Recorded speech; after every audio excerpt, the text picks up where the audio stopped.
Time to wake up. It's Saturday morning. Find some milk and cereal. Grab a bowl and spoon. No, a bigger spoon. Head to the living room and take a seat on the floor while Joseph and Chris present to you Saturday Morning Cartoon! Hello, everybody. Welcome to Saturday Morning Cartoon Boom. This is a show where we wake up with the Saturday morning sun, popped on the floor with a big bowl of sugary cereal, and watch our favorite cartoons, both old and new. I'm Joseph. And I'm Chris. And this morning, we watched Batman versus Teenage Mutant Ninja Turtles. And this was not suggested by anyone other than maybe yourself. I do think Nickel Force at one point in one of the Twitch streams mentioned it, or maybe Discord. But like we were already planning on doing it. We were just waiting for it to release, and it has released, and we have watched it with our own eyes and each other's eyes. He mentioned it on Discord like the day after we released. Oh, the that's day right. before we released the episode mentioning that we were going to be reviewing it. So that's right. I just didn't want to spoil it for him. So happy birthday. We're doing it. It's not his birthday. But happy birthday. We did it. The movie Batman vs. Teenage Mutant Ninja Turtles aired in 2019. It literally just came out this month. Directed by Jake Castorina, based on Batman / Teenage Mutant Ninja Turtles by James Tynion IV and Freddie Williams II. Produced by Warner Brothers Animation, DC Entertainment, and Nickelodeon. This was released on March 31st, 2019 at WonderCon Anaheim. Well, not released, but I guess it was debuted March 31st, 2019 at WonderCon Anaheim. May 14, 2019 is when it came out digitally, and then June 4th, 2019 is when it's coming out for 4K Ultra HD Blu-ray and DVD. And for a short synopsis, Batman, Batgirl, and Robin forge an alliance with the Teenage Mutant Ninja Turtles to fight against the Turtles' sworn enemy, the Shredder, who has teamed up with Ra's al Ghul. Do you say Race or Raz? Okay, they kept saying it differently. Yeah, this bugs me. So I believe it's supposed to be Rage, like a zh at the end, like Ra's al Ghul. Sure. In the movie, you would hear Damian say Ra's al Ghul, but Batman would say Ra's al Ghul. But then later on, somebody else said Rage again, and I'm like, which one? Pick it, man. You can't keep going. You can't have both. You can't. I wonder if they're just playing around with it like that, because even in the comic that I read that this is based on, it specifically states that it sounds like race or race. Oh, goodness. I think that's still up for debate, but I'm pretty sure Damien's right. I think he is too. It would be easier. I'll admit it'd be easier if it was just Roz, because most people say it that way and it looks like that. So yeah, it would be a lot easier, but that's just not the world isn't easy, Joseph. It's not. This is a lesson for you. It's a good life lesson. So Shredder teams up with Ra's al Ghul and League of Assassins. So yeah, that's what kicks it off. Yeah. They only call it the League of Assassins one time, though, which threw me off. They kept just calling it the Head of the Dragon, and that was throwing me off a little bit, but I don't know. Well, see, I thought that Ra's was the Head of the Dragon. I did too, but they made it a few times when they said, the Head of the Dragon, it made it sound like they were talking about, the group, and I'm like, that's not the group, but I don't know, man. Semantics. It's confusing. I know. I don't like this. I don't like any of it. So who are some of the actors who played in this? There's a lot. There's a whole lot. But and I'm going to get through most, if not all of them. But the big one I want to talk about is Batman and the Joker, both voiced by Troy Baker, one of the biggest voiceover artists of our time in gaming and television. He was the voices. He's been in BioShock Infinite, The Last of Us, Arkham Knight, Naruto, anything Marvel animated. This dude is everywhere, and he is so talented, and he sounded like the Batman and Joker that we would know, which we'll have to definitely talk about a little bit more. Batgirl was voiced by Rachel Bloom, Robin voiced by Ben Giroux, Alfred voiced by Brian George, Leonardo was Eric Bauza, Raphael Darren Criss, Michelangelo Kyle Mooney, Donatello Baron Vaughn, Shredder Andrew Kishino, Baxter Stockman and Two-Face, both voiced by Keith Ferguson, and likewise Harley Quinn and Poison Ivy, both voiced by Tara Strong. We got Ra's al Ghul, voiced by Kassan Var, Bane, voiced by Carlos Alazraki, Mr. Freeze, voiced by John DiMaggio, Penguin, voiced by Tom Kenny, and Commissioner Gordon and the Scarecrow, voiced by Jim Meskimen. And that is a long cast, and they were awesome. So for a few tasty marshmallows out of our big bowl of Bat Turtle cereal, this is the first fully animated TMNT film to be rated PG-13. It is also the first Nickelodeon animated film to be rated PG-13. So this was the first time they really pushed the boundaries with the Ninja Turtles, and you can tell because we'll talk about it, but some things happen in this movie that are very... I just want to preface, if you have ever wanted to see Cartoon Shredder just straight up murder some people, this is the movie for you. Oh yeah, if you want to see Shredder actually use his pointy ends, this is the movie for you. Yeah, he does some hardcore pointing at some people. Yeah. Man. When the turtles are eating pizza, Alfred asks if they want napkins, and the turtles ask, "What for?" This is a reference to Teenage Mutant Ninja Turtles Part 2, The Secret of the Ooze, where April asks the turtles if they want napkins, and they respond the same way. Nice. Yeah, there are actually a couple instances of reference in this movie to either the old movies or some of the old shows. Yeah, there's so many. I mean, there's even references to the comics, like the Raphael losing the sai because Batman takes the sai and he gets all mad because he's like, he took my sai. Yeah. I'm like, yeah, dude, reference to that first live action movie. Mm-hmm. Obviously, I mean, the credits were 100% a nod to the comics because they were doing that old school, like black and white Kevin Eastman kind of style. Oh, yeah. Yeah, that was awesome. It looked amazing. Music was great. The animated credits were great. I loved it. In the opening heist, one of Penguin's henchmen resembles Krang's exosuit. Did you notice that guy? Yes, I did. Yeah. He had the little glasses and everything. Yep. Right off the bat, I was thinking, wow, they really like bridged that gap and made some like, really interesting characters for this. Things like that are just nods that aren't focused on, but they're just pointed out for people who are, I don't want to say in the know, but for fans, longtime fans, like you'll notice these little things and you'll appreciate them. Oh, definitely. But it's not so overbearing that it like distracts from the movie at all. Yep. I agree with that. Well, in the turtle van, did you see the calendar that was in there that said like it was the month was April and there was a little turtle on it? Yeah, I did see that. I also love the turtle van shoots pizza shaped discs. And I'm like, it's just like the toy. Just like the toy, exactly. That's crazy. Yeah, so the calendar was just referenced April O'Neil, obviously, since she wasn't in the movie, but she is in the comics that the movie's based on. Yes. And so is Casey, but not in here. During a fight scene, Raphael says, "Hey, creature, leave that kid alone."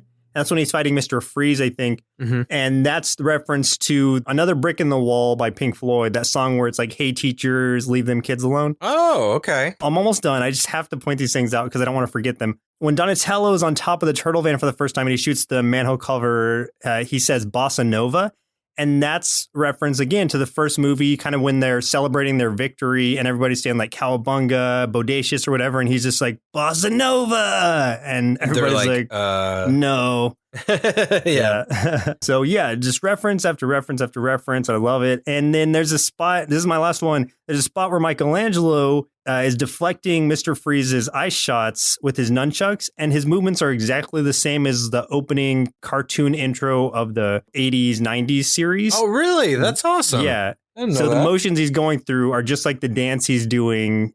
Well, not the dance, but the nunchuck practice he's doing in the intro. That's cool. I love it. Yeah. Man, they stuffed this thing full of goodies for us to open. I know. They went all out. Yeah. So I had to point at least, and there's probably more. Those are just some of the ones that either I noticed or that were in the trivia on IMDb. So who knows? It was packed full, though. Yeah.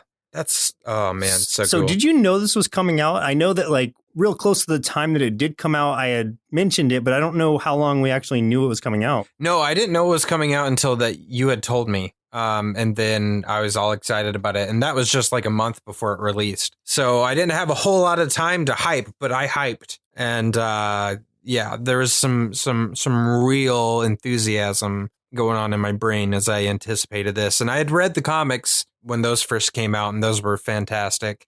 And this was quite a bit different, but I mean, in a good way, though. I did read the comics too. Okay, so for the comics, there are 4 different editions at this point. So there's the one that this is based on, which is just Batman / Ninja Turtle or Teenage Mutant Ninja Turtles. Then there's part 2. There's a part 3 that's coming out right now. It's not yet complete. Part 1 and 2 are complete and they're in trade form. There's another part that's based on animated series Batman and the most recent, I believe, not the current one, but the most recent prior to the current Turtle series. It's a crossover of the animated series together. The CG looking one? Yeah, the CG looking ones. And so there's 4 different editions now. So that's how popular the series was. It only made sense that they wanted to make a movie of it. There's some big differences, but there's also scenes that are like exactly like the comics were, like even down to the quotes that they use. Because I had reread them very recently in preparation for this. And there's some spots where it's exactly the same thing. And there's some spots where it strays way off.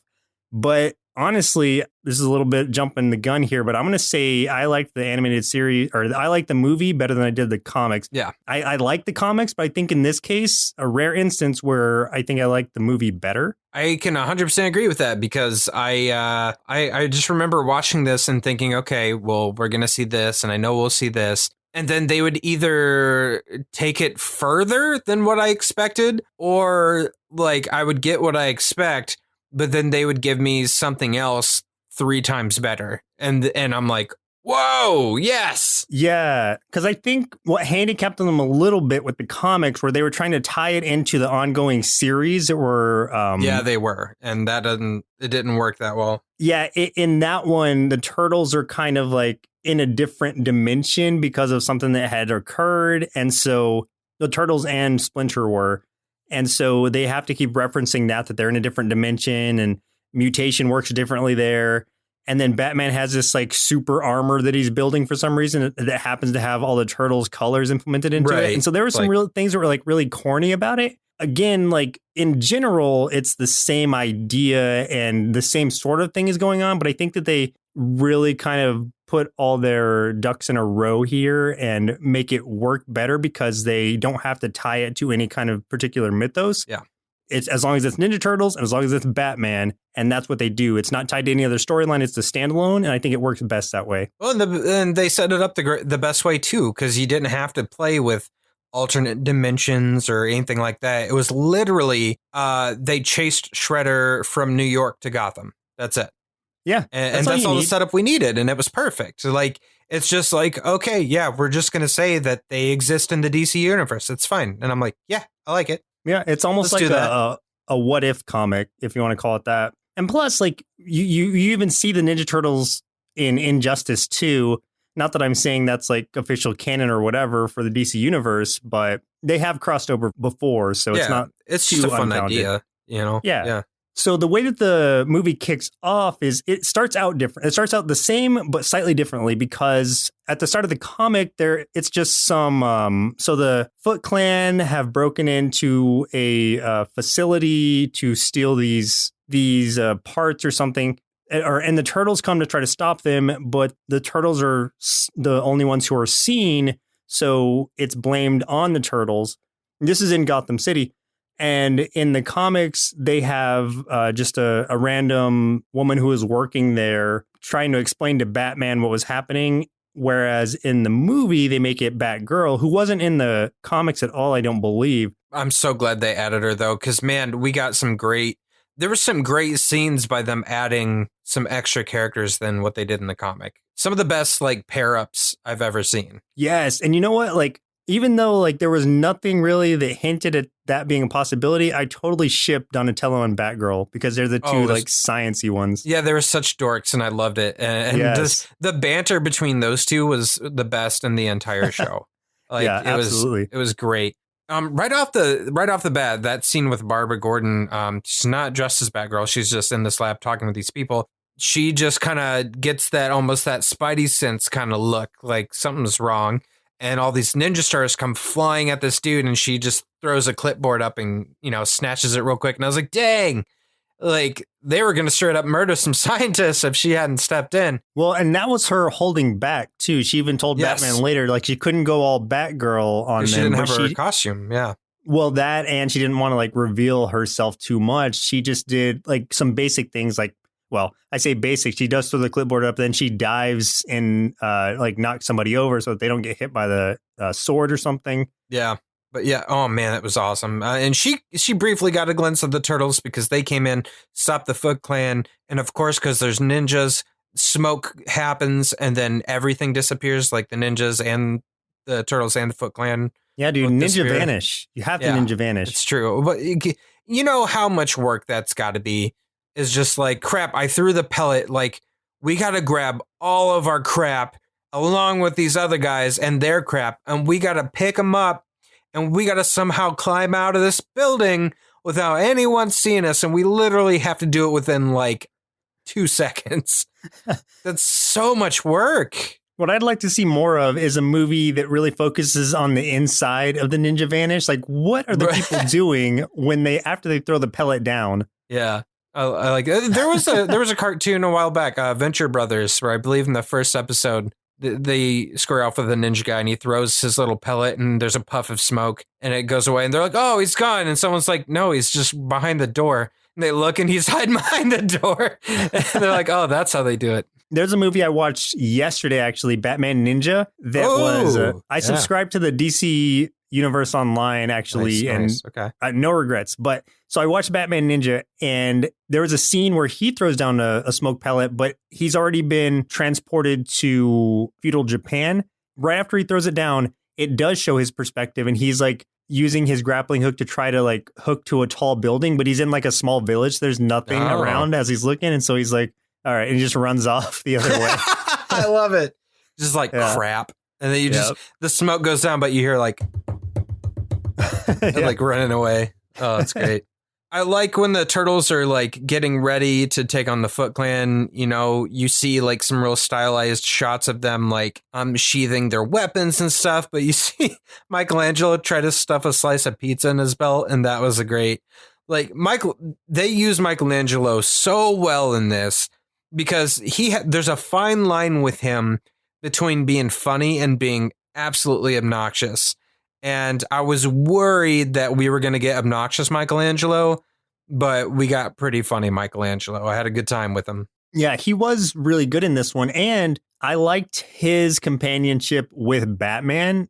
Like, the juxtaposition of those two worked so well together, surprisingly. It was really good. Yeah. There was a lot of blood in this, which I did not expect at all. We see that first ninja star that Shredder throws and kills one of his own footmen. Like, I mean, just embeds this thing in this dude's head and blood goes splattering. And I was like, whoa, like, oh yeah, because like the foot were seen. And so he's like, well, dead. I was like, good God. Well, Batman was interrogating him. And so instead of letting him talk, Shredder just was like, oh, well, expendable. And that's when he faces off against Batman for the first time. Oh, dude, he kicks Batman's bootay. Yeah. So bad. He kicks his bat butt. Absolutely. And he does that one thing. I can't remember what the name of it was, but he like does that full charge up and then uses both of his fists to hit Batman in the chest. And apparently it's a move that takes an equal toll on the user as it does the victim. Right. And so it kind of weakened Shredder, but it also like really threw Batman for, a loop, I guess. And he even like mentions it later how he's still feeling it. Like he still is being affected by it. I mean, he was already beating Batman to begin with, but Batman was kind of starting to get a second win when he used that. And then just dude was down, like Batman was done. Yeah. And I was like, wow, I'm surprised a couple times because, okay, when you go into a crossover thing like this, you're always wondering, okay, who's the strongest? Who's the better fighter? And things like that. And it's obvious here Shredder honestly was the better fighter than Batman. But I mean, Batman is more clever.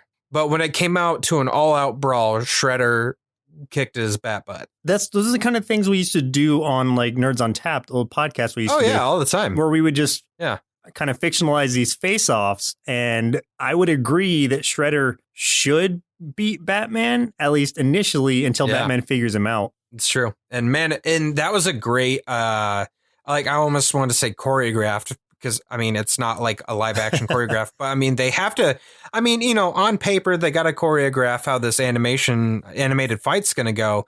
And God, it was great. That was a great fight. I mean, it felt like people were getting hit, you know, like you could feel the weight to it. It was good. Yeah, that's a good way to put it. And so speaking of animation real quick, and I want to touch on this a little bit throughout the episode, but how did you feel about the way the turtles were drawn? So I liked all of it except those black bars that were kind of acting as shadows, but they didn't adhere to any light or like outside light or other shadow. Yeah. And I thought that looked dumb, but everything else I thought was pretty good. I get what you mean. I think it was them trying to stylize it in a Bruce Timm type fashion, but I still feel like those were misplaced. And, yes, I agree. And like you said, it didn't really adhere to any light. So it wasn't like they were just strictly shadows when it was like top lit. It's just they were always there as the separation in their chest carapace. What I mean more is the like designs of the turtles' heads where they're all kind of individually shaped. And Donatello's, this is the first time I've ever seen him like this. This was funny. Yeah, he kind of has so like skinny. a more cylindrical head. I liked it. I feel like it gave it a little bit more character. I liked it too. I was not opposed to it. Yeah, I agree with you because usually they just try to touch on like the turtles' mask and stuff and try to just design those a little differently to separate them. But in this case, it was all their head shapes. Like Leonardo had the most like typical of the turtles' head shapes, still kind of squared off. Michelangelo had more of a rounded head, which is, you know, how you usually see his mask, more rounded. Raphael was very similar to Leonardo, except he had an underbite, and that really worked for his character. That was cool. Also, he was physically bigger, and he had a scar over one of his eyes. Yes, I always appreciate when they make Raphael bigger like that because, I do too. He is the tough guy. Like, that's what he's supposed to be. Yep. And then, like we were talking about, Donatello had more of a cylindrical head and was, I mean, obviously like the nerdier looking one. So it worked for me too. Like at first I was like, oh, I don't know how I feel about this just looking at the cover of it. But after watching him in action, I'm like, yeah, I could totally get down with this. Yeah, well, I had that reaction too. Like the first glance, I was like, eh. But then after a few minutes, I'm like, I love this. I love everything about that. Yeah. I loved the designs. And a character I definitely want to touch on when we get there is Baxter Stockman. I was right about to bring him up. I was like, I got to talk about my favorite character of the whole show, which was Baxter Stockman. The same thing. Yes. Oh my God. He's so tiny. He's drawn like we get like the Baxter Stockman kind of from the original Ninja Turtles cartoon, but like make him fun size and give him a mustache. And I was like, this is the greatest thing that I've ever seen in animation. And I love it. It's a great crossover because it pays like homage to the original series one while also giving us the Baxter Stockman who is from the comics and has the mustache and everything and kind of like tying that into it. But then making him smaller, like I thought that was such a smart idea. I was like, oh, you know what? That's so cool. So honestly, next to the original series one, this is my favorite version of Baxter Stockman so far. Yeah. I think this is my favorite version of Baxter Stockman. I mean, like I loved it. I would say that too. Yeah. I mean, and even the personality was great. He was so funny because he does not know if he actually works for the Foot Clan or if he's a hostage. Like he kind of debates it as the movie goes on. He's like, I really don't know. I mean, they don't pay me, but I like where he says that, where he's like, I mean, I've never been paid for working for them. So maybe that's a point in the hostage category. He's so funny. And then his interaction with Robin made me laugh so hard. Oh yeah. Once we get to that scene, we got to say it because that was my favorite part of the whole thing. I laughed so loud. Yeah. That was one of the hardest laughs I think I've had in a long time from watching something like this. So. Yeah, that to me that was the funniest part of the movie. It's a great movie all around, but that was the funniest part to me for sure. Baxter Stockman almost steals the show, honestly. Like he was the standout of the entire thing for sure. Everyone was great, but he stood out. And he's not even in the comic version of it. So I'm so glad they added him. In his place in the comics is some random scientist they've kidnapped or something. Yeah. So we find out the whole big plan here is Shredder wants access to Ra's al Ghul's Lazarus pit so he can become immortal. And then as a trade-off, Raj wants the mutagen that, obviously that's from the Turtles world. That's what caused the Turtles to become what they are. And we know Shredder has used it to create other creatures like Bebop and Rocksteady, things like that, which I'm sad that they weren't in this. But I mean, at that point, things might get a little too many characters because, man, they sure did balance a lot. Yeah, true. But there was a third part of the plan I did not know was coming right away, and I loved it, which was there was actually 3 sides of this thing. It wasn't just Raj and Shredder. The third was Raj was like, we need this other guy for his chemical, and that is Joker, and they get the Joker venom is what they call it, but the stuff that makes the Joker what he is. And it's basically like, it would basically make possibly an almost like conceivably unstoppable creature, because if they're injected with the mutagen, they become bestial, they become stronger, more fierce, and then they're injected with the Joker serum, then they're 100% out of control and insane. And if you inject an entire Gotham City with all of that, destroys the whole city and possibly everything else around it, which we always know Raj's thing is he wants to destroy Gotham City. Yeah, it's essentially a way to disrupt order and just cause chaos all around. And so, like you said, mutating the entire civilization or mutating the entire city and eventually the world while also driving them crazy. So it'll just be pure chaos. And I think in the comics, it was just the mutagen they wanted to use just to cause chaos by turning everybody into mutants. And that works fine. But adding the Joker's venom to it actually made it an even scarier plan. Yeah, it was good. So the Turtles are trying to figure out what Batman's all about. They've read a little bit about him, and they're like, okay, we know that he's got something going on.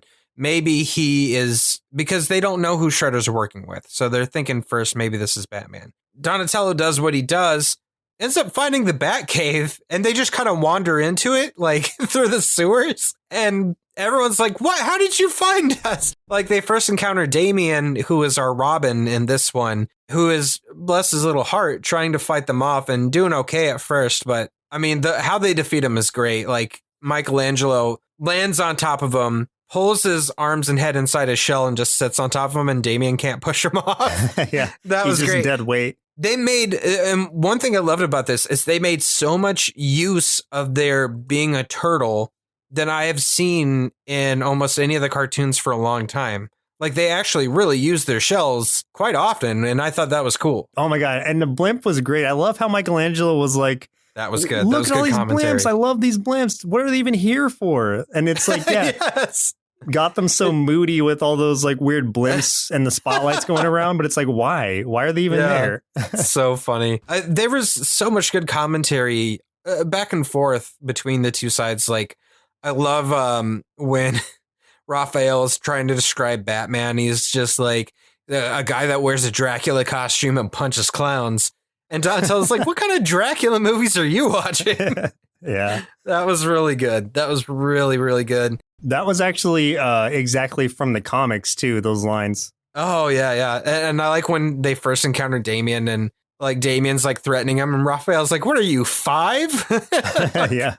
That was so good. I like the way they used Damien in this. I like Damien and his voice was perfect for him. And that's how I kind of picture my character Jack in Party in Peril, our other D&D podcast. And except less angry, I guess. But I picture him with that kind of like mentality. Yeah. And that's a good time to say that, like, you should check out our podcast, Party in Peril. It is right now it's an actual play D&D role-playing podcast featuring Joseph and myself and our Dungeon Master, Devin, and our other co-host, Shaddai. So go check that out. It's a lot of fun. You can find it on any podcast platform. And if you use a platform and can't find it, tell us so we can make sure that you can find it. And we'll make sure it's on there. But yeah. Yeah. It's a good plug. Yeah, I try. Man, we see when they Shredder and Raj go into Arkham. because they're like, we need to get the Joker stuff. He's in Arkham, and we're going to release the entire Rogues Gallery. Oh my God. It's amazing. And Raj just steps in and decapitates a freaking security guard. And that's when I was just like, oh, this ain't for the kids. So this wasn't made for the kids. But notably, there was no blood pool in that decapitation. So For that one, no. That's how they pull back a little bit. Yeah. When Shredder like stabs through a guy's chest, you see some blood on the other end of it, but it's not like a splatter of blood. It's just like you see red on the end of his claws. Yeah, the only time we saw the splatter, I think, was when that Ninja Star went into the Foot Clan guy's face. Then there was a splatter. It was like, and I was like, whoa. Maybe they're allowed like one splatter per PG-13. It could be. But that whole scene was great. I love Batman's Rogues Gallery. And that is why, like, when I think of Batman comics, my favorite one is honestly like the ones like Long Halloween, where you're going to get to see all of them. Oh, yeah. I love that stuff because I can't just get just one of them. I need to see all of the Rogues Gallery. Even when Bane first comes into play in the comics, and he just unleashes like all of Arkham to weaken Batman so that they can fight and he can best him. It was so good. They're at their best when you see them all. So in that same series, I think Nightfall is what it was called. He takes Batman, stretches him across his back and breaks it. And then they do an homage to that in this with where I think who did he catch? Donatello? I can't remember. Donatello, yeah. Yeah. Which, if you think about it, that's kind of a nod to the Turtles comics also. Oh, yeah. You're right. Mm-hmm. Where his shell gets broken by the sledgehammer from Rocksteady. Yeah. Yep. So he picks Donatello up and like tries to break his shell across his knee. And so he like hurts his kneecap. Yeah, it's not happening. The greatest thing ever is, I mean, we get exactly what you're hoping. They released the mutagen on the whole Rogues Gallery. Oh my God, we got some cool mutations. I'm like, man, if they don't make toys of this, they really should. Because God, these were cool. Who was your favorite? Oh man, I don't. Hyena Harley was pretty awesome. I liked her just because she was so creepy looking. I think Ivy's was just kind of hilarious, honestly. Well, yeah, the result of it, yeah. Yeah. I think Harley's design was my favorite, to be honest. I think I liked Two-Face's the best, where he was just like two different, basically Siamese cats. Yeah, but one's all ugly. Yeah, one's like one of those hairless, like gnarled looking ones, and the other is like just a regular cat. So it's like instead of having it be just a split face, it's like the heads actually start coming apart. And I thought that was a neat effect. That was awesome. Because in the comics, like it's just like, I think Two-Face turns into a baboon or something. And it's like, that's no fun. Come on. Yeah, it's dumb. Some of them were pretty obvious. I mean, Mr. Freeze became a polar bear. Mm-hmm. Scarecrow became a crow. Jaguar Bane. That was awesome. That was cool. Yeah. God, that was great. That was a great one. Then you top it off with the Joker becoming Cobra. Yeah, dude, with the diamond shapes going down his back and stuff, and that was pretty sweet. Like, I guess we should say that. So Teenage Mutant Turtles and Batman were at odds at first. They kind of figure out that they're actually, trying to accomplish the same thing. They team up. They're gonna stop everybody. But first they got to get through Arkham, because it turns out that's kind of like a distraction, but I mean, they got to do it. So they kind of have to go through this gauntlet of all these guys. They split up into teams. Some of the team ups are great. Like we talked about, Donatello and Batgirl team up a lot. They are fantastic. Raphael and Damian team to pair up a lot, which is great, because they're both kind of the hotheads. And Michelangelo joined them in Arkham. But there's a few different team ups with Batman. Batman and Leonardo team up quite a bit. And what I liked about them too is when they were sparring back at the Batcave, like when they were preparing, Leonardo honestly beat Batman in a fair fight. And I thought that was interesting. Again, that they just were like, yeah, like he's better. But with the caveat that he said when you focus like that, then also Batman was like, I was still a little weak from the punch that he got from Shredder earlier. But, who knows what the actual truth is to it. In the comics, Splinter is actually in it and plays a huge role. And he's the one kind of coaching Leonardo and Batman as they're sparring. But since he's not in this at all, I think they played it off really well still with them kind of having a mutual respect for each other's combat. So that was cool, but we also get some Michelangelo and Batman team-ups, more specifically later in the episode, and that's fantastic. I say episode, it was a movie. There are some really cool scenes in Arkham. Batman is the first that gets injected with both the Joker venom and the mutagen. Basically turns him into Man-Bat, but Man-Bat with like rabies is the best I can describe it. Yeah, so he is the product of the really strong, mutated, and also insane, like out of control. Yeah, and I'm pretty sure he murdered Mr. Freeze because like he knocks Freeze through that floor, and you can hear like flesh tearing, and you can hear blood spatter and stuff. And I was like, whoa, like dang. Yeah, and then silence, and then we don't see Freeze again. Like that's it. Yeah, he done. Yeah.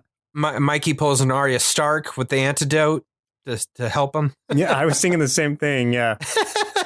We won't explain what that is, but he definitely pulled an Arya Stark. I loved it. I was kind of disappointed we didn't see Penguin get turned. He shows up in this a couple times, but he doesn't turn. But just because I think it'd be funny to see him turn into a penguin. But, it's whatever. But Ivy's transformation was the best. That was amazing. I think in the comics, and I'm going to refer to them just because they're fresh in my mind, Penguin does get transformed into a penguin. So at least you've got that. Yes. And yeah, Ivy's was just like, she transformed into some like big plant lady, like an actual plant thing. It was like a giant Hydra Venus flytrap. Basically. Yeah, but she the caveat to that is that she gets rooted in place.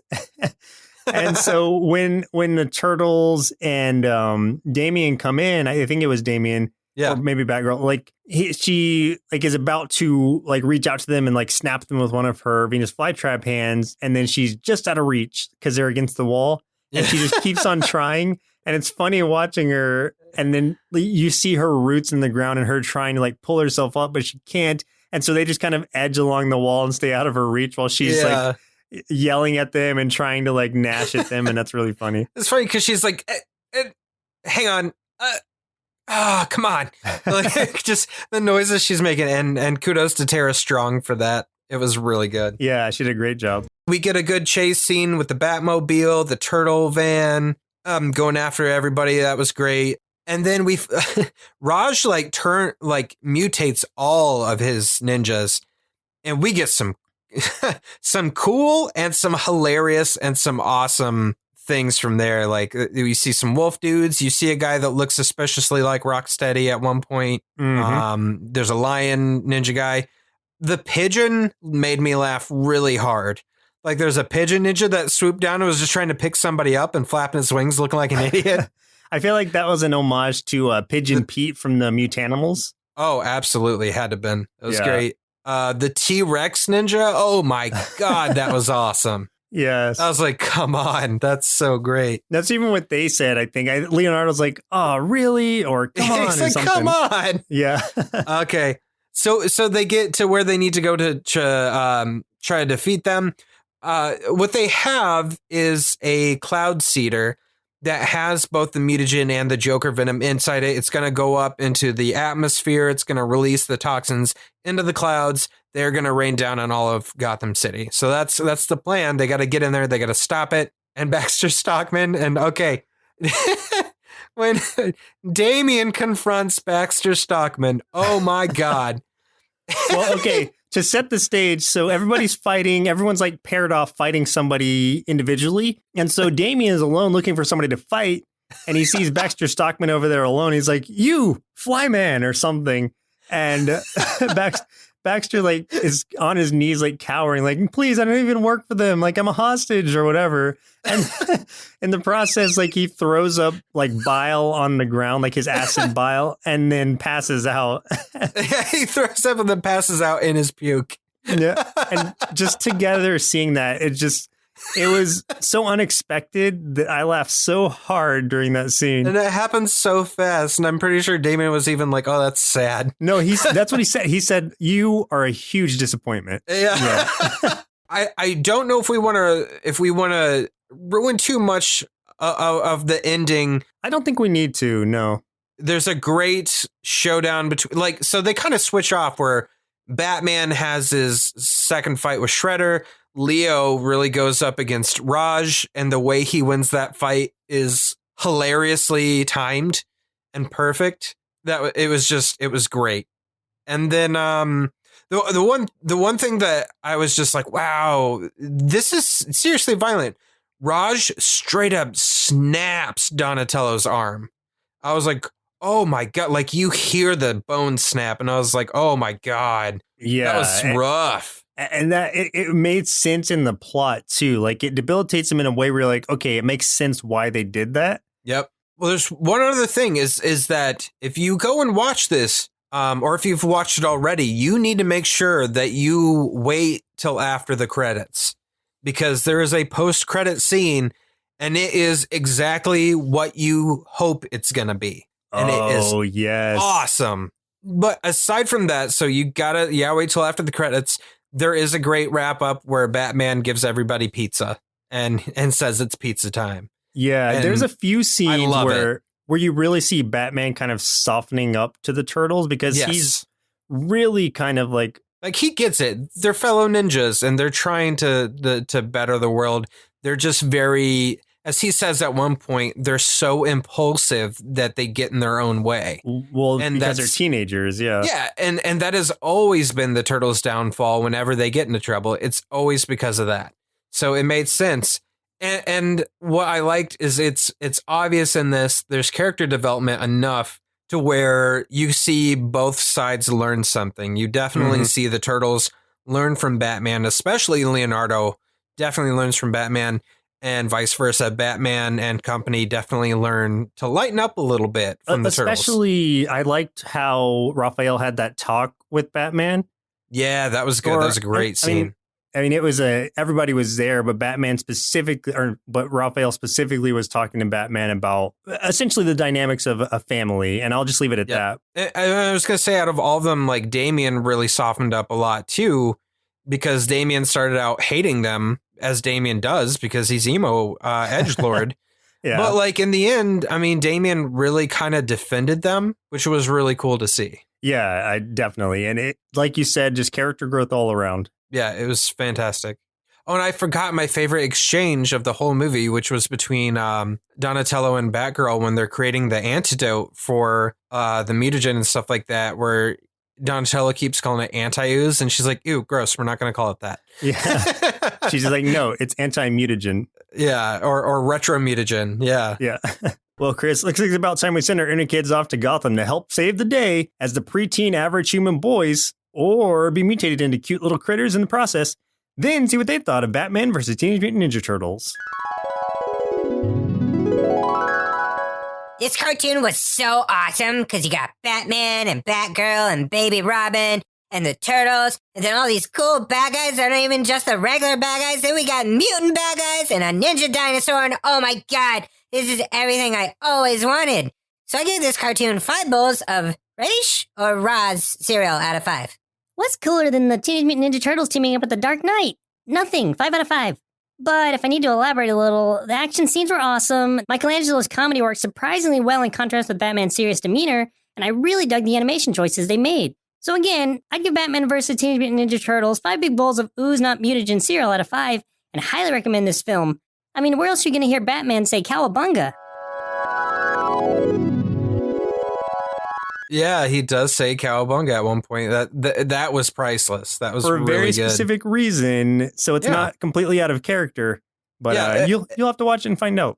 Well, yeah, and it sounds like it's going to be lame or cheesy, but it isn't. Like when you actually see why and what happens, you'll love it. And there's just so many moments of this movie that we just don't have enough time to cover it all. You just got to see it. So with that said, what are your final thoughts on this? Yeah, what I was about to say was there's such a fine line where they could have made this into something really corny and like one of those old school team up movies where it's like, you know, oh, Batman's winning every fight or they win every fight together. But there's so much so many different dynamics to this where they're enemies at first, they start working together, but they're not instantly like a killer team.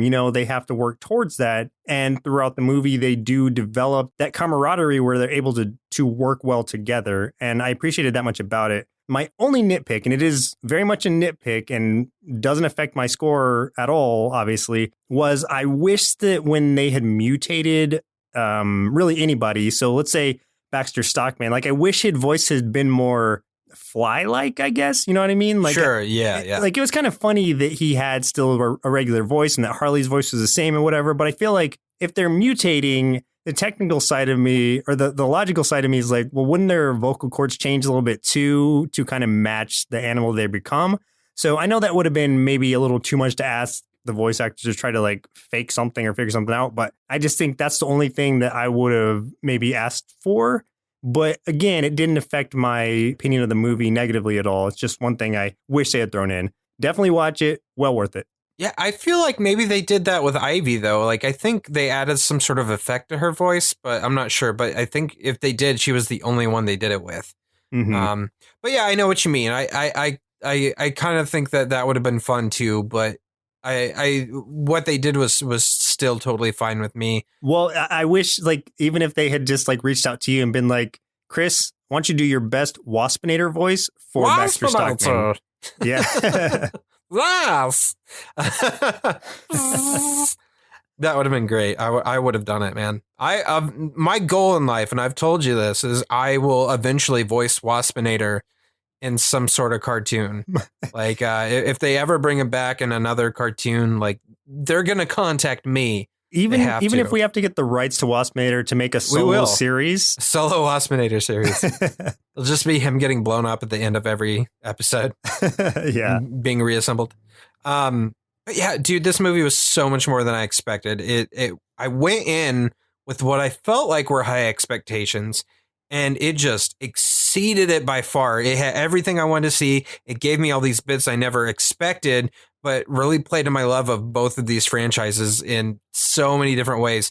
And some of the homage and references were not just limited to the comics, like we said, but also hit the cartoons, the live action movies, even the toys, which is just crazy that they were able to do all of that within an hour and 27 minutes, along with having a competent story. So, I mean, you can just tell that this was just a big passion project from the start, and they definitely had all the right people involved in this. Yeah, for sure. And my expectations were that it was going to be pretty much just like the comics. That's what I went in expecting, and I would have been okay with that. This just ended up winning out in the end because of all the changes they made around the framework of the comic. And I think they made the right choices. Yeah, I think so too. They made amazing. Like, honestly, if I could rate this higher than 5 out of 5, I would rate it higher.